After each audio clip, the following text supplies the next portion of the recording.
Muy buenos días a toda la audiencia de puroperiodismo.com desde San José, Costa Rica. Les saluda Edgar Fonseca, editor. Una nueva conversación de las que periódicamente ofrecemos con protagonistas del acontecer nacional e internacional. En esta oportunidad conversamos con el ex canciller Manuel González Sanz de la administración del periodo 14-18, mayo 8, 2014, mayo 8, 2018, conforme la institucionalidad cuatrienal de los periodos de administración gubernamental en Costa Rica. Y lo invitamos, don Manuel gentilmente nos ha concedido esta conversación en medio de su apretada agenda. Lo invitamos por la experiencia suya en el ámbito de las relaciones diplomáticas, de las relaciones exteriores del país, en el ámbito de la política exterior del país en ese periodo, pero no solamente en ese periodo, ha sido parte de misiones de la ONU y de otra serie de organismos internacionales en su calidad de abogado y de consultor experto, tanto local como internacional. Don Manuel, muy buenas.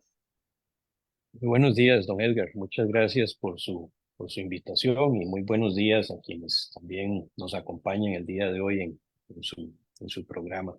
Aquí en lo que pueda ayudarle, con mucho gusto siempre. Muchísimas gracias, don Manuel. Conversamos en el ámbito de las relaciones exteriores del país a 2 años de la administración del presidente Rodrigo Chávez Robles, en lo que uno podría decir que en el entorno de hoy y siguiendo los acontecimientos con ese acontecer de vértigo en que nos despertamos cada mañana, cada día con una sorpresa a nivel regional, a nivel global y particularmente con conflictos tan calientes como son los de la Franja de Gaza en el ámbito del Medio Oriente, el de Ucrania, que pareciera tener fases decisivas en estos momentos, pero sin posibilidades de solución a un corto plazo, y también otros conflictos a nivel internacional que en algunos momentos ha llegado a hacer predecir a algunos expertos en el ámbito los riesgos que el mundo esté a las puertas de algo de mayor gravedad, de una tercera guerra mundial. Don Manuel, de su experiencia, de su recorrido en el ámbito de la política exterior, ¿cuál es su valoración, eh, digamos, si pudiera resumir en 3 puntos clave de lo que está ocurriendo hoy en el ámbito global y luego seguiríamos con el ámbito regional? Como decimos popularmente, don Edgar, qué berenjenal, ¿verdad? Qué problemas tan inusitados nos está tocando ver y vivir.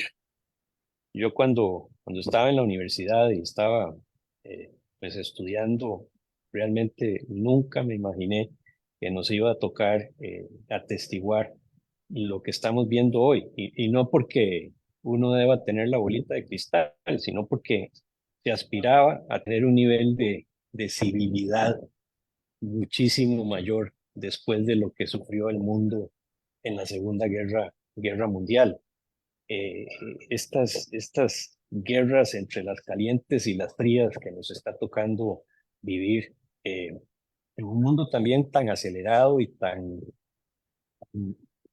eh, influenciado por el acceso a tanta información y el tema de las redes sociales y el tema de las falsas verdades, hacen que estemos realmente en un berenjenal, en una situación muy difícil sin poder conocer a ciencia cierta qué es lo que está realmente ocurriendo y qué es el trasfondo, porque definitivamente somos víctimas también de una gran desinformación y de una gran manipulación.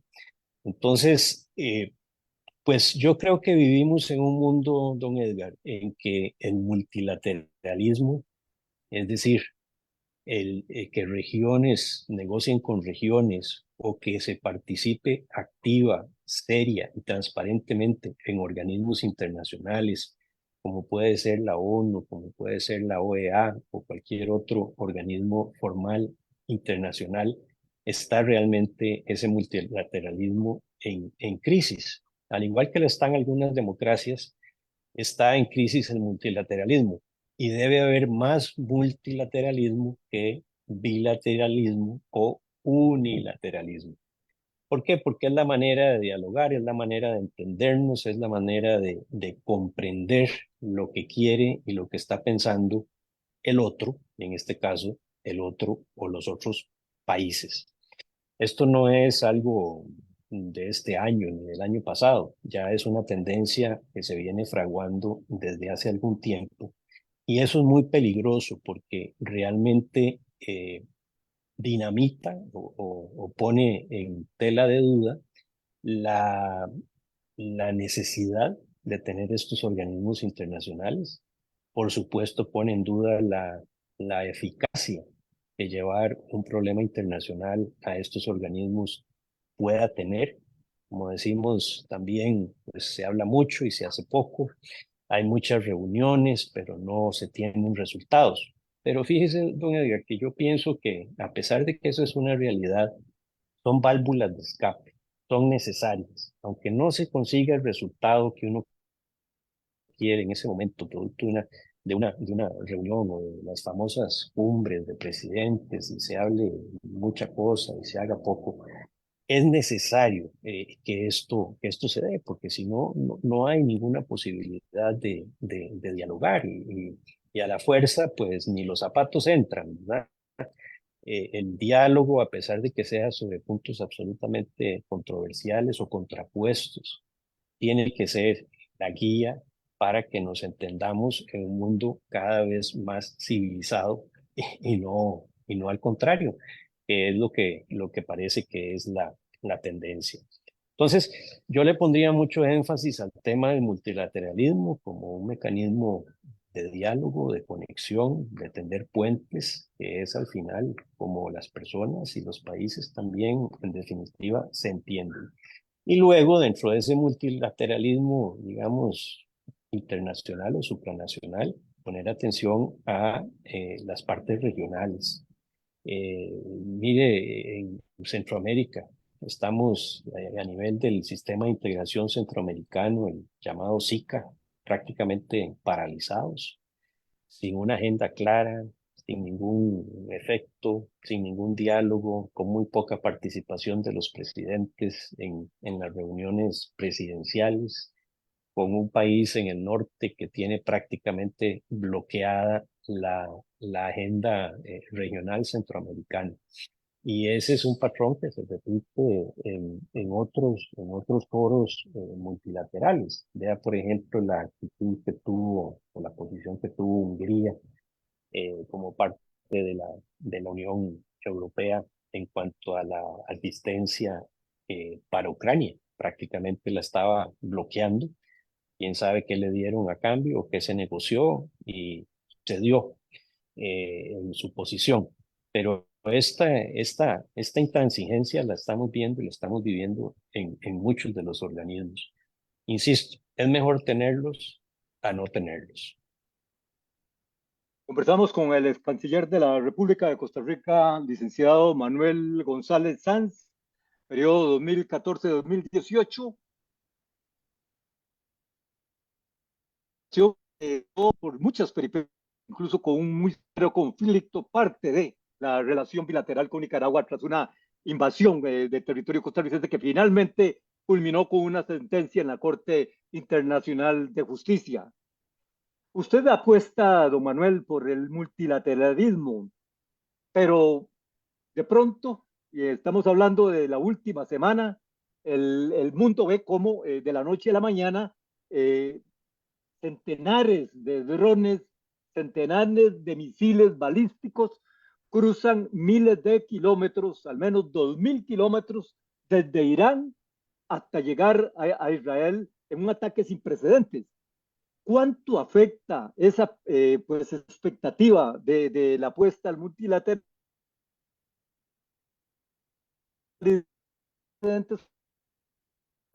y que, como lo apuntaba hace unos días el exministro de Relaciones Exteriores,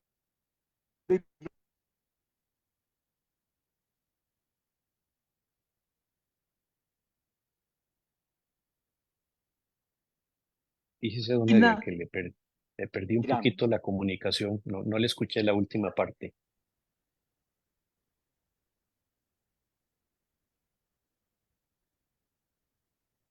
¿Cuánto podría estar influenciada esta acción, esta sorpresiva acción por parte de Irán, por parte de un eje descrito así por un ex diplomático israelita que estarían integrando en este álgido momento de la realidad mundial China, Rusia, Corea del Norte y se le suma Irán? No, es peligrosísimo, por llamarlo suavemente. Y lo que pasa también, don Edgar, es que hay países que han tomado acciones en su beneficio propio, en contra del derecho internacional y en contra de la soberanía de otros países, sin que eso tenga verdaderas consecuencias negativas para el país que toma esas acciones. Vuelvo un poquito, no es que el multilateralismo sea la solución de todo y que sea eficaz, no lo es. Mire por ejemplo el tema del Consejo de Seguridad de Naciones Unidas, que tal vez sea el órgano internacional coercitivo más importante que tenemos en este momento en el mundo. Y se toman decisiones pues que a veces son muy livianas o que ni siquiera se pueden tomar porque hay cinco gigantes ahí o cinco países del mundo que son miembros permanentes del Consejo de Seguridad y que tienen derecho de veto. Entonces, y no tienen que justificar mucho. Entonces, si hay algo que le va a afectar a un aliado, a un amigo de Rusia, pues Rusia simplemente veta lo que se esté discutiendo y queda aquello solo en palabras. Entonces, como esas cosas no tienen consecuencias, pues los países se sienten legitimados, se sienten envalentonados de hacer este tipo de cosas como la que usted estaba señalando de Irán contra Israel. Y hay que tener en cuenta también que en esa relación que intentó Irán en los últimos días, pues ya hace rato se venía frotando las manos, ¿verdad? Para hacerlo. Para nadie es un secreto el odio visceral que existe de Irán hacia Israel y niega la posibilidad de que exista ni siquiera como Estado Israel, que como todos sabemos existe como tal desde 1948. Pero ¿qué pasa? Mire, no ha habido consecuencias. Que las esté planeando y cómo las esté planeando Israel, no lo sé. Pero entonces empieza el círculo vicioso. Usted me ataca, yo lo ataco. El otro me ataca, el otro se mete. Y aquello cada vez va escalando a una situación más peligrosa. Yo creo que ya estaba suficientemente peligroso el tema con la situación entre Israel y Gaza y que se provocó en octubre del año pasado con la muerte de muchísimos israelitas. Y ahora que venga y, como decimos, meta la cuchara a Irán, es de altísima preocupación. Realmente es muy difícil prever en este momento qué pueda ocurrir, pero sabemos también que Estados Unidos es un aliado incondicional de Israel. Sabemos también los problemas que desde 1980 principalmente tiene, un poquito antes, Estados Unidos con Irán. Y ahí es donde la gente empieza a hablar de esta posibilidad de una tercera guerra mundial. Yo aspiro, espero no pecar de ingenuo, que esa no sea la situación y que no nos veamos expuestos a algo de tal magnitud, porque una guerra de ese tipo en este momento es muy distinta a la que se vivió en la Segunda Guerra Mundial. Recordemos que hoy estamos expuestos a armas nucleares de gran capacidad de destrucción. El que se atreva a lanzar o usar un arma nuclear en este momento sería algo terrible y desencadenaría, por supuesto, que otros también lo hagan. Y hay miles de ojivas nucleares en el mundo en este momento, que inclusive hasta por un error podría podría ocurrir una desgracia. Y eso es lamentablemente a lo que estamos expuestos.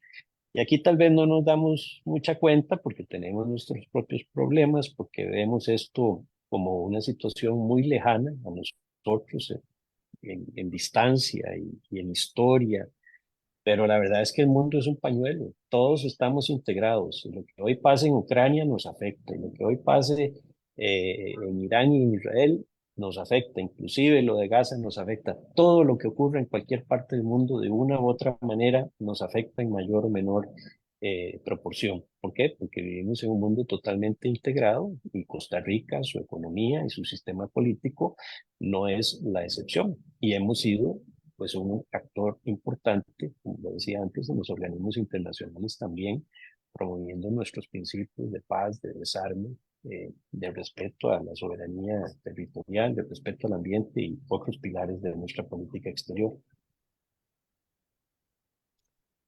Conversación con el ex canciller de la República de Costa Rica, licenciado Manuel González Sanz, sobre el ámbito de la convulsa situación internacional, global, los conflictos tanto en la Franja de Gaza, Medio Oriente, exacerbados en la última semana en la que estamos conversando por los ataques de Irán con drones y misiles balísticos hasta Israel, la solidaridad de Estados Unidos hasta cierto punto, advirtiéndole a Netanyahu, Biden, cuidado con esa sobrereacción a lo que pasó, apostándole a la vía diplomática, como usted bien lo anotaba.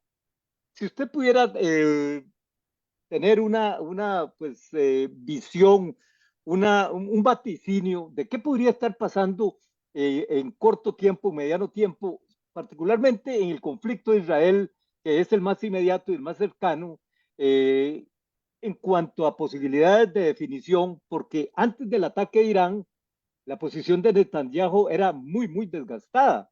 Era prácticamente bajo una presión política interna de concluir el conflicto cuanto antes.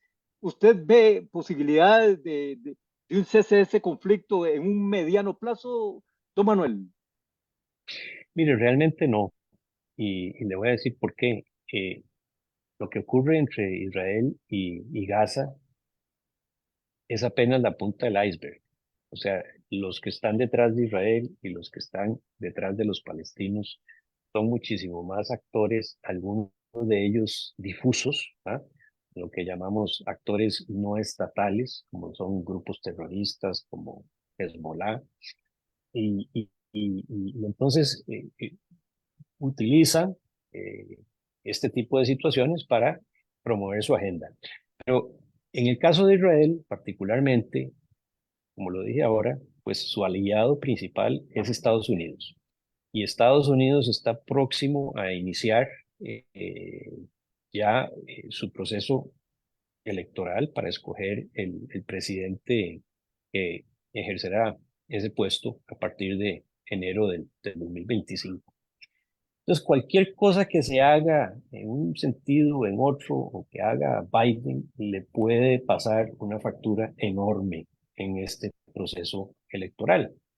Biden ha demostrado que no es el admirador número uno de Netanyahu, pero tiene obviamente que promover el respaldo que tradicionalmente durante décadas le ha dado Estados Unidos a Israel. Y al final Israel pues es un país soberano y toma las decisiones a través de su gobierno democráticamente electo que mejor le convengan y no tiene que seguir la pauta que le marque Estados Unidos.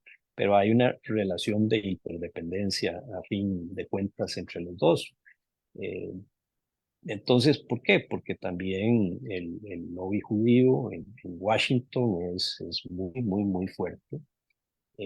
Hay lazos muy estrechos entre los dos países. Bueno, es todo un tema para otro programa, la relación entre esos dos países.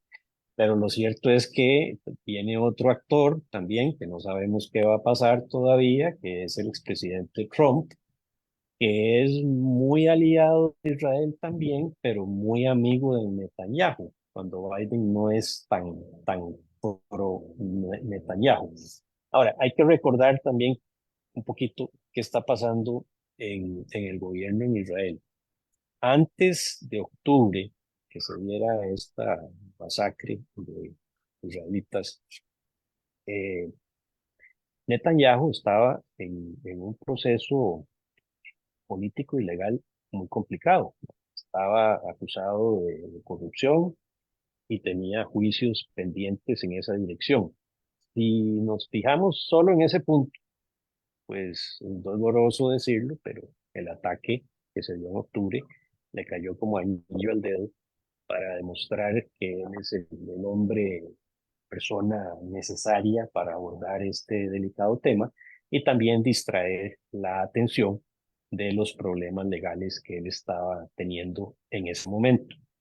Eh, Lamentablemente para él, pues con el paso del tiempo, sus decisiones y su rol ha venido disminuyendo. Estados Unidos le ha puesto presión para que tome un acercamiento distinto a la situación en Gaza y que respete los derechos humanos y que permita pues, el ingreso de alimentos y de medicinas, a lo cual él no ha estado dispuesto, y no solo Estados Unidos, muchos otros países del mundo también.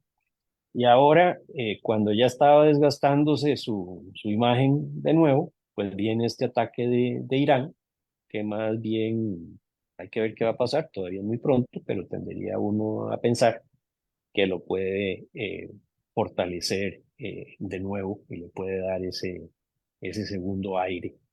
Entonces, es muy difícil, don Edgar, porque Netanyahu no es que tenga, ni mucho menos, todo el apoyo para seguir con las políticas que ha venido ejerciendo después de octubre en cuanto a Gaza. Pero bueno, es la cabeza visible, es la cabeza que en principio toma las decisiones más importantes, pero no está exento de lo que pasa en Estados Unidos y de la política interna de Estados Unidos con un proceso electoral que está a punto de iniciarse. Conversación con el ex canciller de la República, licenciado Manuel González Sanz, en el análisis del estado de situación global, y ahorita vamos entrando a lo que es el ámbito regional Latinoamérica y la ubicación de Costa Rica, de la política exterior de Costa Rica en ese entorno tan convulso. Ciertamente, en lo que se refiere a Latinoamérica, yo creo que los focos más particulares, don Manuel, están dirigidos hacia lo que vaya a pasar en 3 meses, el 28 de julio, en las elecciones que ha venido mencionando el régimen de Nicolás Maduro en Venezuela, con la, digamos, deslegitimación de candidatos opositores y en particular de María Corina Machado, la candidata, la aspirante con mayor respaldo popular y que se mantiene en la lucha a pesar de la inhabilitación. ¿Cómo ve usted un posible desenlace luego del anuncio de Washington de aplicar de nuevo sanciones en cuanto a no autorizar las licencias petroleras al régimen de Maduro en el mediano plazo y con ocasión de estas elecciones del próximo 28 de julio? Mire, salvo que gane la oposición en Venezuela, cualquier resultado va a ser amañado e ilegítimo y va a haber fraude a favor de Maduro, tan simple como eso. Usted me puede decir, bueno, ¿por qué lo que es bueno para el ganso es bueno para la gansa? Pero la realidad es que no, y las posibilidades de que gane la oposición son sumamente limitadas porque se les han puesto todos los obstáculos posibles a María Corina y a todos los demás de la oposición para habilitarse, para registrarse, para poder participar en el proceso electoral, de modo tal que es unas elecciones tipo Mickey Mouse, lo que vamos a ver, como las que se dieron en el pasado. Ahí yo no vislumbro que vaya a haber mayores cambios. El gobierno de Maduro es un gobierno que no gobierna, que lo que hace en el día a día es buscar los mecanismos para mantenerse en el poder únicamente. Todo va enfocado a eso, donde no hay en absoluto ninguna división de poderes, donde tiene al Congreso en su bolsa, a la Fiscalía en su bolsa, al Poder Judicial, ni qué decirlo, y al Poder Electoral, si lo podemos llamar de esa manera, pues también. Entonces, en ese entorno es muy difícil que las cosas vayan a cambiar. Por otro lado, se habían tomado algunos acuerdos en las reuniones de Barbados que precisamente llevaron al levantamiento de algunas sanciones unilaterales de parte de Estados Unidos a Venezuela, que ahora se están retomando por el incumplimiento de Venezuela de esos acuerdos. Y me parece que hubo mucha ingenuidad de parte de Estados Unidos en creer que Maduro iba efectivamente a cumplir. Cualquier día que pase, cualquier evento que le haga ganar tiempo, lo beneficia. Lo beneficia a él y a todos sus, su entorno, ¿verdad? Por no llamarlos de otra manera más dura. Eh, Todo ese entorno necesita que el régimen no caiga, no solamente por los beneficios que tradicionalmente han tenido en la parte económica y el poder político, sino que la corrupción ha sido realmente, se han robado todas las letras del nombre de Venezuela y el abecedario completo, si pudieran. Por eso está el país como está. Vea, pasó de producir casi 3 millones de barriles de petróleo a 800.000. ¿Por qué? Porque no invirtieron en las refinerías, no invirtieron en lo que era su principal producto de exportación y por otro lado tampoco diversificaron su economía y más bien la destruyeron a capa y espada. Pues yo no creo que después de que en las elecciones de julio vaya a haber mayores cambios de lo que hemos visto hasta el momento. Probablemente lo que va a haber es una limpiadita de cara. Recordemos que muchísimos países, incluyendo Costa Rica, desconocieron los resultados de las elecciones anteriores. Tratarán de dar pues una imagen de mayor legitimidad, de que no hubo el fraude de la ocasión anterior, para recuperar el apoyo de algunos países que tuvieron una posición clara y fuerte en contra del régimen, pero no creo que vaya a pasar nada relevante. Espero estar equivocado, por supuesto. Quisiera ver a la oposición ganar en Venezuela y que se limpie la mesa y se ponga de nuevo ese país a caminar en la dirección correcta y se limpie tanta corrupción y sobre todo se refuerce la institucionalidad y la separación de poderes que es absolutamente indispensable para que haya una democracia verdadera. Debe reconocer Costa Rica ese proceso electoral que se está viviendo en Venezuela en estos momentos. Vamos a ver, todavía usted sabe que en política un día es una eternidad y el 28 de julio, si bien parece la vuelta de la esquina, muchas cosas pueden pasar.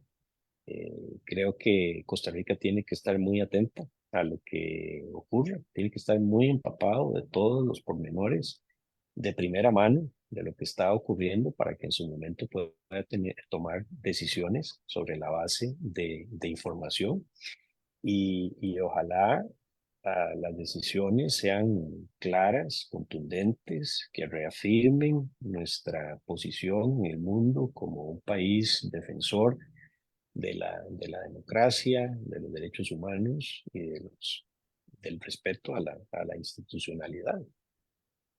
¿Cómo observa usted hasta ahora la posición de la política exterior del régimen, del gobierno del presidente Rodrigo Chávez a 2 años de gestión, en particular con casos como estos, como el de Venezuela? Mire, yo siempre he dicho, don Edgar, que es fácil criticar desde afuera, que es preciso estar ahí sentado en la silla caliente, eh, y hay que ser muy, muy cuidadoso, sobre todo en el área de relaciones internacionales, pues de criticar a diestra y siniestra. Ahora, dicho esto, Costa Rica ha tratado de tejer algunas alianzas que ya venían de administraciones anteriores, principalmente, por ejemplo, con Panamá y con República Dominicana, eh, que coinciden en algunas posiciones, sobre todo desde el punto de vista de fortalecimiento de la democracia. Y el recurrir a esas alianzas para expresar posiciones en común me parece que es correcto, es sano, y no ir, se escucha más en el mundo si algo se manifiesta en conjunto por varios países, aun cuando no sea como tal un organismo internacional, sino alianzas bilaterales o coyunturales. Pero buscar esos aliados es sano. Ahora, dicho esto, eh, mire, a los presidentes con frecuencia se les critica que viajan mucho. Una observación que se le puede hacer al señor presidente es más bien que viaja poco. No cabe duda que los problemas internos que vive Costa Rica requieren absoluta prioridad y atención del primer mandatario.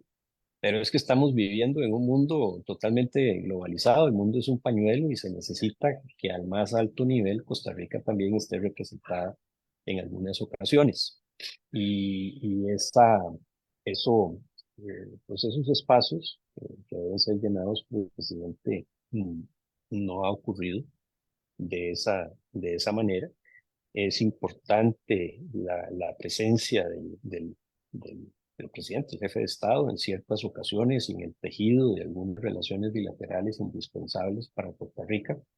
Un canciller, y lo digo por experiencia propia, pues tiene limitaciones. El presidente no se puede comparar con un ministro, es el jefe de todo y es el que representa realmente al país. Y eso limita mucho lo que yo llamo la acción exterior. Más allá de la política es la acción, es llevar la política exterior al campo de batalla, a la realidad, no solamente a lo que se aspira, sino a lo que debe hacerse. Y es indispensable en ese caso la participación decidida del presidente y no solamente del canciller. Le entiendo de su análisis reciente de que esto es algo de lo que le hace falta en política exterior al país en estos momentos, más presencia internacional. Por lo menos más presencia internacional de parte del presidente, me parece que sí, en temas ya sea en los que él quiera innovar en la política exterior o en los tradicionales y sobre todo desde el punto de vista de comercio e inversión que tanto necesitamos para generar empleo.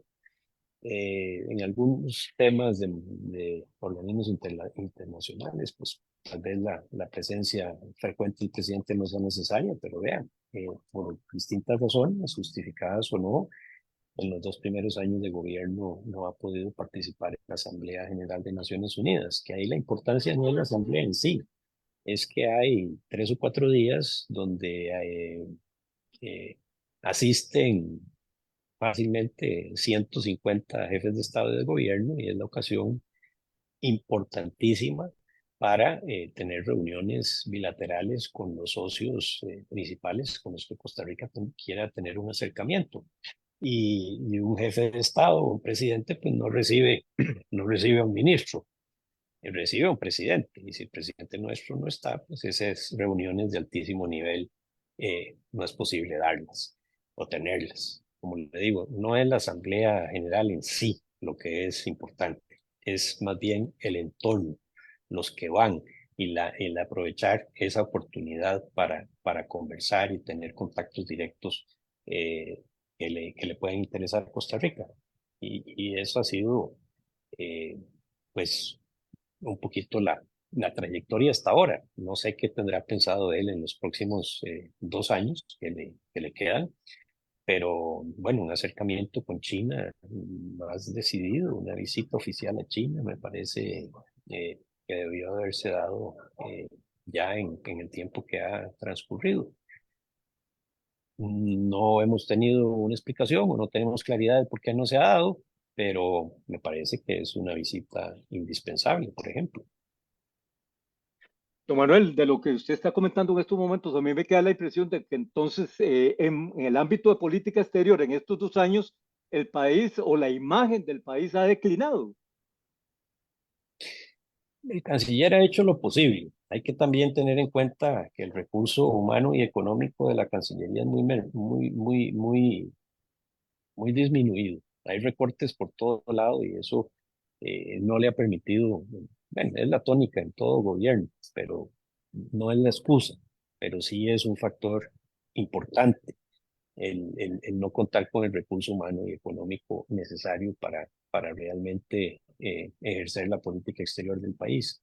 Eh, Aquí deberíamos estar invirtiendo por lo menos un 25% más en el presupuesto de la Cancillería anualmente, pero desde el punto de vista de la Asamblea Legislativa y de la percepción de mucha gente, lo que se cree es que los diplomáticos pues son un montón de vagos que no hacen nada y que van de fiesta en fiesta. Eso no es así.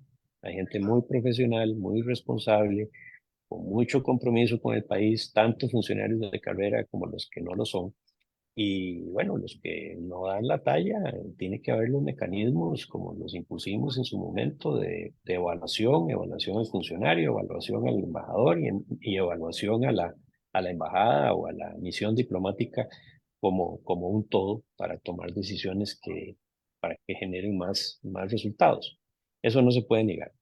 Yo siempre digo que los verdaderos soldados, si queremos hacer la analogía, cuando hablamos de que no tenemos ejército, los verdaderos soldados de Costa Rica son los diplomáticos, son los que impulsan nuestra imagen y nuestro nombre en el exterior. Y la verdad es que las condiciones y los salarios con los que viven, pues son muy precarios.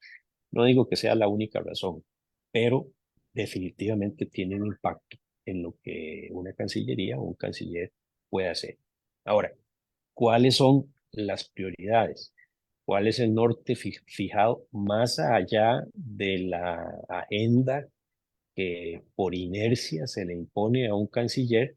Pues es tal vez lo que podríamos o quisiéramos tener un poquito más de claridad. Recordemos que eh, la agenda de un canciller pues se le viene encima. O sea, hay reuniones que están programadas un año o un año y medio adelante, pero uno tiene que definir qué es lo que quiere hacer. Yo le digo, don Edgar, uno de los temas que más traté de impulsar y que me alegra que sea una terminología que todavía se use en la Cancillería, no solamente es el de la acción exterior, sino el de la diplomacia económica. Es poner nuestras embajadas y consulados a producirle negocios, inversión, turismo y comercio al país. Y eso va mucho más allá de estar sentado en la oficina esperando a que alguien busque algo que tenga que ver con Costa Rica. Es ir a buscar esos negocios y esos beneficios para el país. No me estoy refiriendo a lo que en el pasado ha ocurrido, que fueron a buscar negocios para ellos mismos. Pero un embajador tiene una llave indispensable para abrir puertas y probablemente, aunque sea por cortesía, el presidente de una compañía importante lo va a recibir. Si esa puerta se abre, pues ya la parte técnica y el ministro consejero, los demás que estén, o Procomer, o los demás que estén en la embajada le pueden dar seguimiento, pero tiene que haber más proactividad eh, en cuanto a nuestra presencia en el mundo que se ejerce a través de los diplomáticos. No todo es responsabilidad ni del presidente ni del canciller. Para eso, la mitad de los funcionarios más o menos de la Cancillería están fuera de la Cancillería y están en el exterior. Don Manuel, ¿es lógico el acercamiento que ha impulsado, que ha enfatizado esta administración con el mundo árabe? Bueno, le voy a decir, a mí me satisface mucho porque fue una de las relaciones, pues, que tratamos de abrir camino. Eh, yo tuve la suerte de tener un presidente que me apoyó en la visión de acercamiento al Medio Oriente más allá de la relación con Israel. Aquí se veía Medio Oriente solamente como Israel, se tenía mucha timidez con el mundo árabe o con los países árabes moderados, como algunos les llamaban. Y me parece que el hecho de que se le haya dado seguimiento a un trabajo minucioso y con ahínco que se dio en el pasado, realmente a mí me satisface, me parece valioso. Ayer se firmó este convenio de asociación económica integral con Emiratos Árabes Unidos. Fue una relación que estreché todo lo que pude como una puerta de entrada a los demás países del Golfo, Pérsico, Oman, Arabia Saudita, y, y, y allá en el mercado, no solamente de aquí para allá, sino también de allá para acá en materia de turismo y en materia de inversión, y es lo que necesitamos. Y no es simplemente andar buscando plata, era que en el fondo, muchos de los principios, simplemente desde una perspectiva distinta, no podemos tal vez hablar de democracia, como tampoco podemos hablar de democracia con China, pero hay puntos de encuentro en los que podemos trabajar y creo que el tener una actitud abierta de escuchar y de proponer y no de juzgar, le ayuda mucho, mucho al país. Yo siempre decía, mire, este es el modelo que tiene Costa Rica, nos ha servido, somos la democracia más sólida y más antigua de América Latina. Eh, Proponemos estos y estos principios como parte de nuestra acción exterior, pero no somos el juez del mundo para imponer sistemas en otros países, pero sí estamos aquí para colaborar, ayudar o compartir nuestra propia experiencia. Y siempre ponía como referencia la, la revolución del 48. La guerra del 48 se dio no para imponer una junta militar, como era la costumbre, y dar golpes de Estado, como era la costumbre en Latinoamérica en ese momento y durante muchos años posteriores. Se dio precisamente para resguardar la democracia, para fortalecer la democracia, y se cumplió con la entrega del mando a Pío Late un año y medio después. Y eso hay que explicarlo y hay que entenderlo, porque es algo inédito. Y si nos ponemos en el contexto que vivía el mundo hace 75 años, pues todavía más complicado tomar esas decisiones, como por ejemplo la abolición del ejército. Pongámonos en lo que era Latinoamérica hace 75 años. Entonces, yo creo que volviendo a su pregunta, independientemente de las grandes diferencias en algunos temas que podamos tener y de la distancia y del idioma y de la historia, el hecho de que se le dé seguimiento a ese trillo que se trazó y ese camino que se trató de abrir, realmente me satisface, me alegra y lo apoyo. Don Manuel, conversamos a casi 2 años de que se cumple de gestión de la presidencia del presidente Rodrigo Chávez Robles. 2 años parecen poco, pero también pues tienen toda una serie de episodios, de capítulos, y a estas alturas en las que estamos conversando, una pregunta para una figura pública como usted, una figura que pasó por gobierno, una figura que conoce nuestro acontecer político. ¿Cómo ve el rumbo del país a 2 años de la administración Chávez Robles? Su pregunta, don Edgar, va en temas siempre de política exterior o en general, de lo que es el país como un todo. Visión país. Mire, yo creo que independientemente de a quién se le pueda adjudicar las medallas o el premio, el país está viviendo una situación estable. Hay estabilidad económica, que es muy importante para que haya estabilidad social. Tiene que haber crecimiento económico, lo ha habido, pues tal vez uno quisiera un rango mayor, pero alrededor del 4%, y es un índice bastante aceptable. Me preocupa mucho el tema del tipo de cambio, ¿verdad? Eh, Cuando iba para arriba también es motivo de preocupación. Una revaluación o una devaluación agresiva no beneficia a nadie. Un tipo de cambio bajo está teniendo un impacto muy serio en el sector exportador. ¿Por qué? Porque exportan, venden dólares, tienen que cambiarlos para pagar sus obligaciones, sus salarios, sus impuestos en colones. Y si esos dólares le valen cada vez menos, pues entonces está en mayores dificultades sus precios se encarecen y su competitividad en el mundo pues se vuelve mucho más complicada. También afecta al turismo. ¿Por qué? Porque nos convertimos en un país muy caro para venir y ya desde hace mucho tiempo somos un destino bastante caro. Pero bueno, los economistas que saben de eso han dicho que son distintos factores.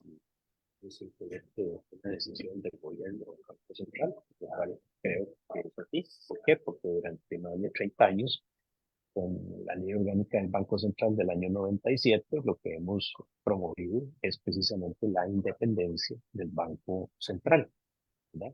Y no la manipulación que tenía, o el ámbito de influencia que tenía el gobierno de turno sobre el Banco Central en el pasado, que nos llevó a crisis, por ejemplo, como la que vivimos en los 80, ¿verdad?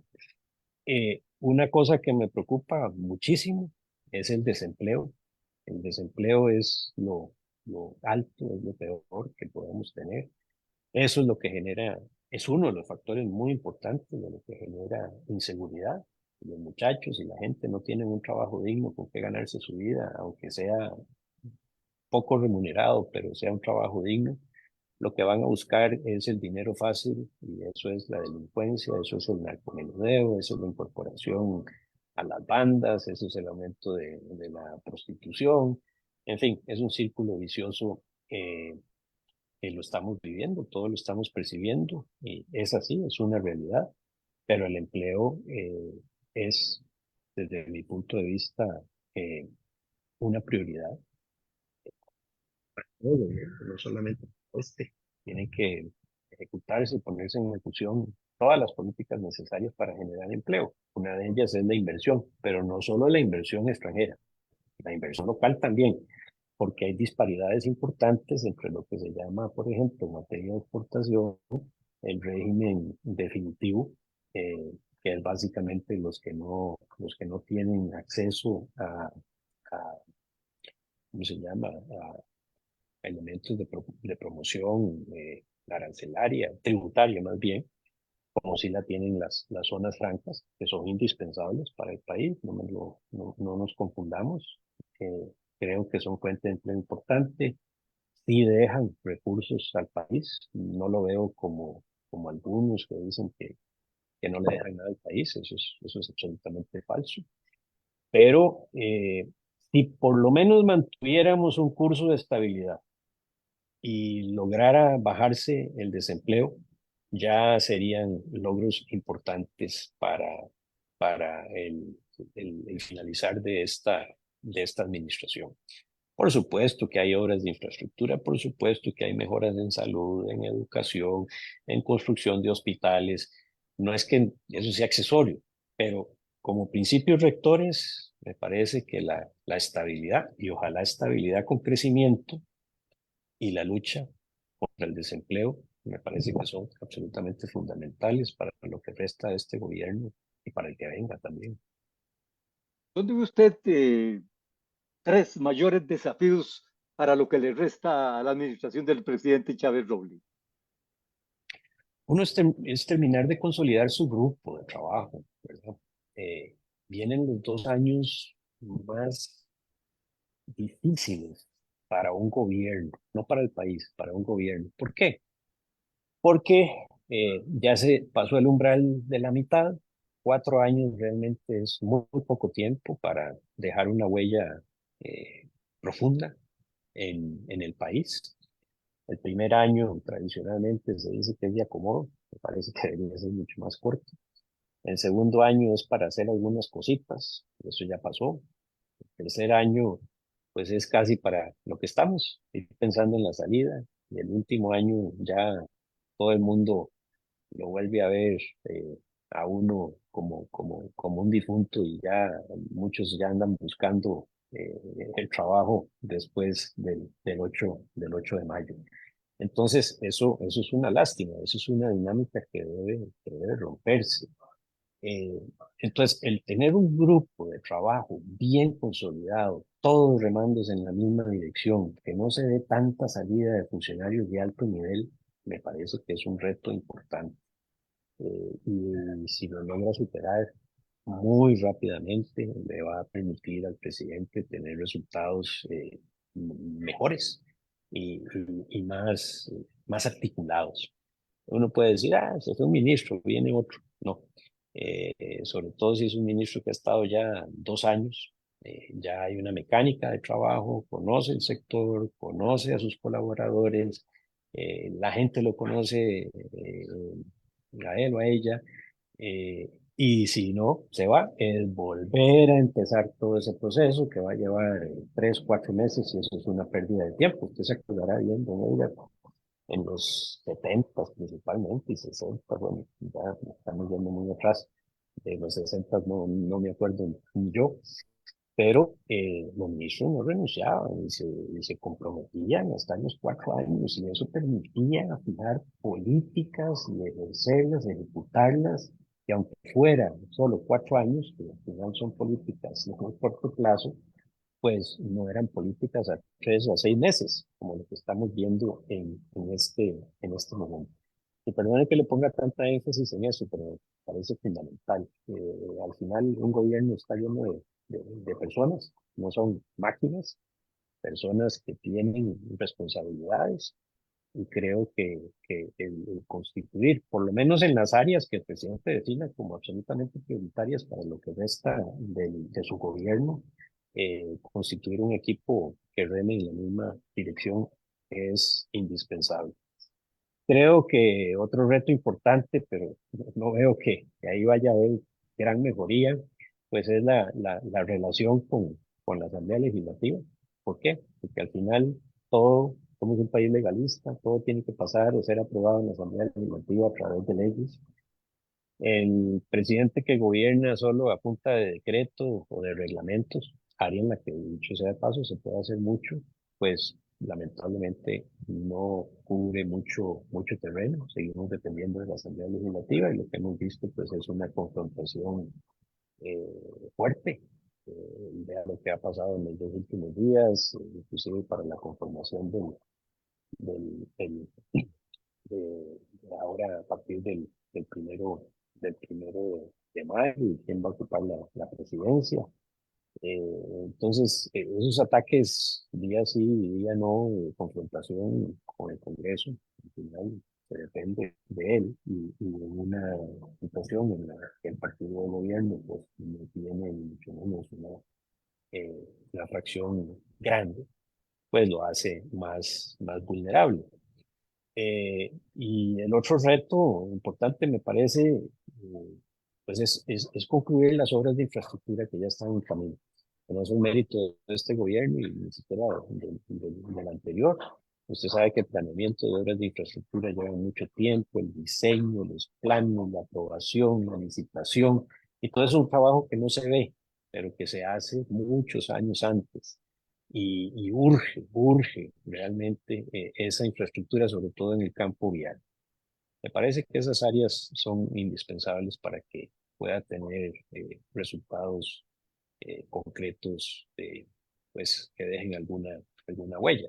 Por supuesto, lo que dije antes, el combate al desempleo, pues tiene que ser una prioridad también. Prácticamente en el cierre de esta conversación con el canciller de la República, licenciado Manuel González Sanz, en el análisis no solo del entorno global, luego regional, sino también de particularidades de la realidad política del país. Usted acaba de tocar, don Manuel, un punto que no ha dejado de llamar la atención a lo largo de estos 2 años de la administración, y es la alta friccionalidad del presidente con las instituciones.